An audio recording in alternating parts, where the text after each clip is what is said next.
Salut, moi c'est Mickaël. Aujourd'hui, je vais vous former un pack spécial débutant qui va regrouper tous les ustensiles que vous avez besoin pour nettoyer l'extérieur de votre véhicule. Donc attention, on se regarde l'intro et on en parle juste après.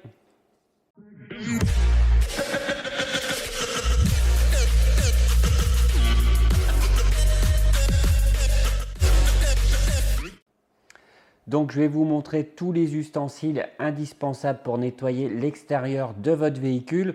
Donc je vais y aller étape par étape. Au final, c'est vrai que ça représente une belle somme. Donc je vous conseille d'acheter ça au fur et à mesure et aussi de profiter des packs créés sur les sites de detailing. Donc quand vous allez sur les sites de detailing, pensez à regarder les packs, parce qu'en règle générale, ça regroupe pas mal d'ustensiles que je vais vous présenter tout à l'heure et ça permet d'avoir de belles petites réductions. Donc dans tous les cas, ce n'est pas nécessaire de tout acheter dès le départ. Ça, c'est juste tous les ustensiles que vous aurez besoin au fur et à mesure. Donc on va commencer par le départ, donc c'est-à-dire tout ce qui est brosse et pinceau pour nettoyer l'extérieur. Donc, un ustensile indispensable à avoir, c'est un pinceau de detailing. Donc celui-ci, personnellement, je l'utilise relativement souvent, voire même tout le temps, pour nettoyer mes jantes et le flanc des pneus. Donc il existe des ustensiles spécialement conçus pour cela, mais je trouve que c'est moins pratique. Personnellement, un bon pinceau avec une virole en plastique de bon diamètre va faire largement l'affaire. Donc pourquoi j'ai mis un crochet à l'arrière? Tout simplement, c'est que quand tu n'en as pas besoin, plutôt que de le poser à droite et à gauche, il va risquer de choper des contaminants. Je le crochette sur le bord du seau. Donc le premier pinceau, un pinceau pour nettoyer les jantes et le flanc des pneus. Le deuxième pinceau, donc celui-ci avec un poil un peu plus souple, on va l'utiliser pendant la phase de pré-lavage, donc pour nettoyer tout ce qui est joint, calandre, logo de votre voiture, donc tous les petits endroits inaccessibles. Donc un pinceau pas trop gros, pas trop petit, à poil relativement souple. Ensuite, bien sûr, la bonne vieille brosse pour jantes, donc à poil souple. Donc alors t'inquiète pas, la mienne a changé de couleur, c'est que au fur et à mesure du temps, les produits ont tout simplement décoloré ma brosse spéciale jante. Donc comme tu peux la voir, une brosse totalement protégée. Donc là, c'est enrobé de caoutchouc et du poil souple pour éviter de micro-rayer tes jantes. Ensuite, l'outil indispensable, c'est un canon à mousse. Alors bien sûr, il existe des ustensiles qu'on branche sur le tuyau d'arrosage ou des ustensiles à piston, donc des pulvérisateurs à piston. Mais si tu as un nettoyeur à haute pression, donc en parlant des ustensiles à avoir, je te conseille d'avoir un nettoyeur à haute pression. Donc pas besoin d'avoir un nettoyeur à haute pression de compétition. Peu importe la marque, tu vas trouver les embouts adéquats pour tout type de canon à mousse. Donc au minimum, il faut avoir un nettoyeur à haute pression dans les 120-130 bars si possible. Après, plus il est puissant, plus ta mousse sera de qualité. Donc peu importe la marque de ton nettoyeur à haute pression, tu trouveras l'embout adapté pour tout type de canon à mousse. Donc les canons à mousse, il y en a plusieurs types. Donc là, j'ai les 3 modèles que je possède actuellement. Donc les canons à mousse, tu vas en trouver à bas prix sur les sites style Amazon, AliExpress, etc. Donc pour commencer, c'est très bien. Ensuite, tu vas tomber sur des canons à mousse qu'on va trouver sur les sites spécialement conçus pour le detailing. Donc tu vas avoir des canons à mousse de ce style. Donc là, c'est les entrées de gamme sur les sites. Celui-ci, c'est mon premier canon à mousse, donc il date un petit peu, il commence à se vieillir. Donc là, avec un prix plus abordable. Ensuite, tu vas avoir le Venturi de chez Alchemy7. Donc là, on arrive dans le haut de gamme, un produit français haut de gamme, donc qui est beaucoup plus cher. Il doit être dans les 50 € à peu près. Donc le prix est là, mais la qualité du matériel aussi. Ensuite, il y a le MJJC, donc la version Pro qui est au bout, qui est un très très bon canon à mousse. C'est celui que j'utilise actuellement. il forme une très très belle mousse. Donc libre choix à toi de choisir ce que tu veux comme canon à mousse. Je te rappelle que si ton budget est relativement réduit, tu vas trouver des canons à mousse qui vont fonctionner à peu près correctement sur les sites internet style Amazon ou AliExpress. Alors pour les néophytes, je vais préciser une petite chose supplémentaire. Donc le canon à mousse, on l'utilise pendant la phase de pré-lavage. Donc cette phase permet de décoller les impuretés sans action mécanique. Donc déjà, c'est sympa à faire et ça évite aussi de micro-rayer ton véhicule. Donc comme tu peux le voir, pour la technique des 2 seaux, il te faut 2 seaux. Alors, tu as plusieurs choix à faire. Soit tu prends directement comme moi des seaux de detailing qui sont spécialement conçus pour être utilisés régulièrement, donc extrêmement résistants, ou soit tu trouves des seaux à la bonne dimension et puis tu en rachèteras par la suite quand ils seront cassés. Donc dans tes seaux, bien sûr, il te faut 2 seaux, mais aussi des grilles pour mettre dans le fond. Donc personnellement, j'ai des grilles relativement haut de gamme, mais il existe aussi plusieurs types de grilles. Donc quelque chose d'indispensable, c'est ce qui va te permettre de garder toutes les impuretés au fond de ton seau pour éviter tout simplement que tu micro-rayes ta carrosserie pendant la phase de la technique des 2 seaux. Donc 2 grilles, 2 seaux. Alors certains sont vraiment pratiques comme ceux-ci. C'est tout simplement que tu as un couvercle. Donc si tu as besoin de laver ton véhicule en station de lavage pour utiliser leur nettoyeur à haute pression, si tu as 2 seaux, tu peux déjà remplir tes seaux à la maison. Elle est fermée avec les couvercles. Donc là, c'est relativement pratique. À toi de faire ton choix. Donc 2 seaux et 2 grilles pour mettre dans le fond. Donc si tu achètes des seaux que tu vas trouver en magasin de bricolage, vérifie d'abord le diamètre de tes grilles avant d'acheter des seaux. Donc maintenant, on va passer à plusieurs types de petits ustensiles indispensables. Donc le truc indispensable à avoir, c'est un petit verre mesureur gradué. Donc ça, tu peux en trouver sur tous les sites de detailing. Mais je suppose que dans tout ce qui est Jiffy, etc., tu dois pouvoir en trouver. Mais sur tous les sites de detailing, tu en trouves. Ça coûte 2 euros, 3 euros à peine, mais c'est quelque chose qui est vraiment indispensable. Donc gradué de 0 à 100 ml. Donc là, ça va te permettre de doser ton shampoing de pré-lavage, ton shampoing pour la technique des 2 seaux, les produits que tu vas appliquer sur ton vitrage, etc., etc. Donc un produit indispensable pour faire des mesures précises pour tous tes produits. Ensuite, quelque chose qu'on ne pense pas souvent, mais c'est tout simplement des gants en nitrile. Donc des gants spécialement conçus pour le detailing. Donc bien sûr, tu peux utiliser des gants que tu vas trouver en grande surface. Ça va déjà protéger tes mains. Donc moi, c'est les Black Melba que j'ai depuis des années. Et je vais t'avouer une petite astuce, c'est que quand tu as fini de les utiliser, ils sont tellement résistants que tu peux te permettre de les rincer à l'eau claire. Donc les réutiliser une fois, 2 fois, 3 fois, 4 fois, 5 fois sans problème.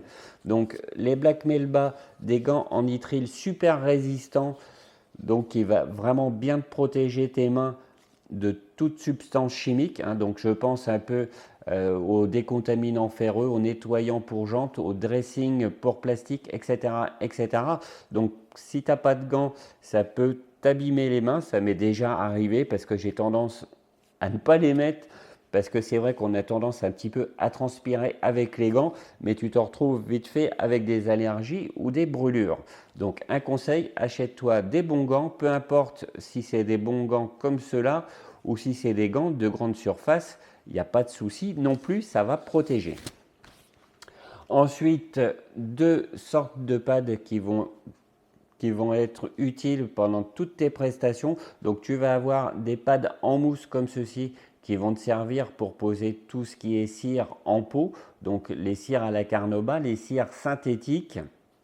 Donc là, c'est relativement indispensable.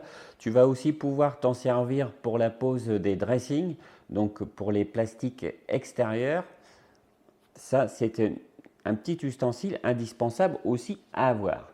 Après, on a les bons vieux pads en microfibre. Donc ceux-là, je les utilise très souvent pour les protections en spray, donc toutes les cires en spray, que ce soit les cires synthétiques ou plus communément maintenant c'est les sprays à base de céramique, donc un pad microfibre avec le petit passage pour la main, c'est très pratique. Donc ça, je te conseille d'en avoir au minimum un, mais deux, c'est mieux. Alors maintenant, on va partir sur un sujet qui est très important pour moi. Ça va être tout ce qui est gants ou éponges de nettoyage ou bien sûr tous les types de microfibres qu'il faut avoir. Donc là, c'est vrai que c'est un vaste sujet. Ça coûte relativement cher au final, hein, mais je te rappelle que tu peux acheter des packs et les acheter bien sûr au fur et à mesure. Donc on va commencer pour le lavage. Tu as deux types, soit le gant de lavage, donc comme ceci, ou l'éponge de lavage. Alors personnellement, je suis plus adepte du gant de lavage. Tout simplement, c'est que c'est beaucoup plus maniable et que tu peux le glisser à peu près partout. Donc je te conseille d'en avoir deux, un pour la carrosserie et un pour nettoyer tes jantes. Donc à toi de voir, mais personnellement, je te conseille plutôt le gant de lavage. Ensuite, on a les microfibres de séchage. Donc là, je te conseille d'en prendre de grands formats. Alors, je vais pas tout... voilà. Donc, comme tu vois, les microfibres de séchage sont relativement épaisses et relativement grandes. Donc, je te conseille d'en prendre deux tout simplement. Hop là, je leur plie vite fait. Donc, deux microfibres de séchage. Hein, donc, une qui va te retirer 90% de l'eau sur ton véhicule et la deuxième pour la finition. Ensuite, on va partir sur plusieurs types de microfibres. Donc tout simplement, dans un premier temps, achète-toi un pack de microfibres multi-usage. Donc si possible, de bonne qualité, coupées au laser. Donc évite les microfibres multi-usage avec une couture sur le bord. Tout simplement, c'est que tu peux provoquer des micro-rayures avec le fil de la couture.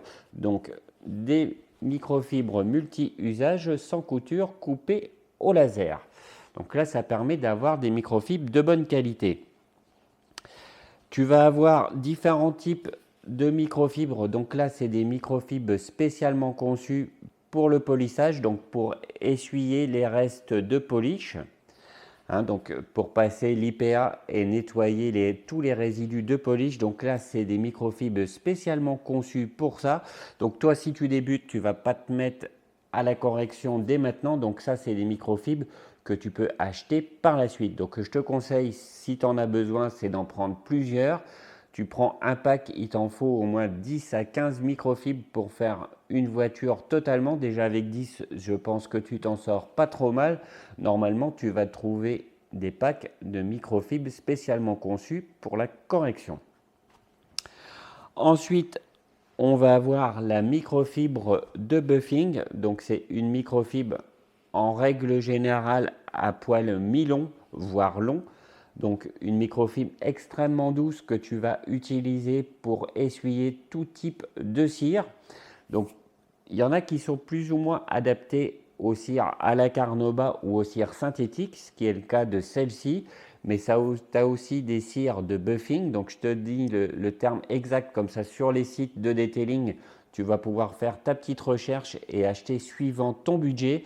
C'est pour ça que dans cette vidéo, je vais donner aucun lien, aucun nom si possible. Comme ça, quand tu vas aller sur ton site, tu vas juste regarder les microfibres que tu as besoin et tu vas pouvoir acheter celle qui va être le plus pratique pour toi par rapport à ton budget.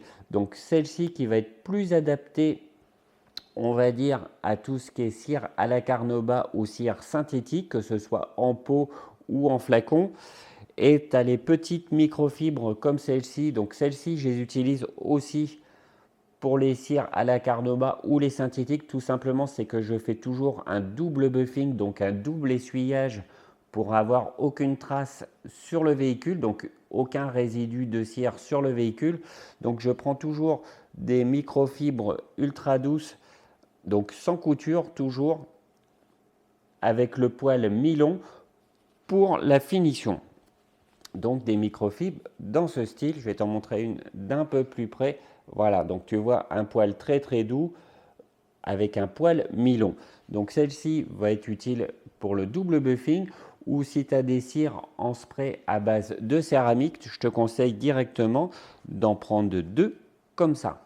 Tout simplement deux comme ça. La première, on va dire, pour essuyer 95% de la cire, et la deuxième pour avoir un rendu parfait. Alors j'espère que cette vidéo t'a plu. Volontairement, j'ai essayé de ne pas donner de nom ni aucune marque pour que tu puisses faire ton choix. Donc chacun est libre d'acheter où il veut avec le budget qu'il a.